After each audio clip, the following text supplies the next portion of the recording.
I want people to know that there's an institute here in Miami that is absolutely dedicated to finding a cure for type 1 diabetes.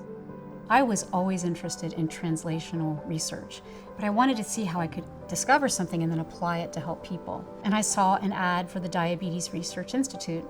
I learned all about the transplantation of insulin-producing cells. It was fascinating. I'd had a daughter while I was a postdoc. When the physician told me that she had type 1 diabetes, I was stunned. I never heard of a baby with diabetes. Fast forward, she's a very grown-up young woman pursuing her own passions, but I decided that I wanted to come back and help find a cure.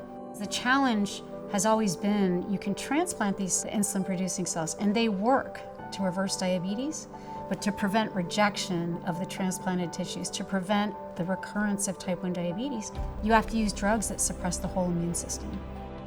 But we're in a place that I feel the field has never been. So for people like myself that have a daughter or a son with diabetes or a partner with diabetes, what we really need is something that can be more broadly applied.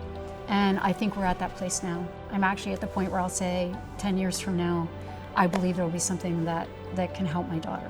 All of this is happening because the technologies are being taken up by companies that put the investment in the development of the technology. Our doors are open to people to come to the lab to see what we do, to engage with us. They ask questions that make us think in a different way. Our field would not be where it is. We would not be this close to a cure if it were not for the DRI. But that would not have occurred if it weren't for our foundation and the donors that have generously given to support our work. By taking those results and sharing with the scientific community around the world, when we started, there was maybe one or two other places doing this kind of work, having any success at all, and now it's all over the world.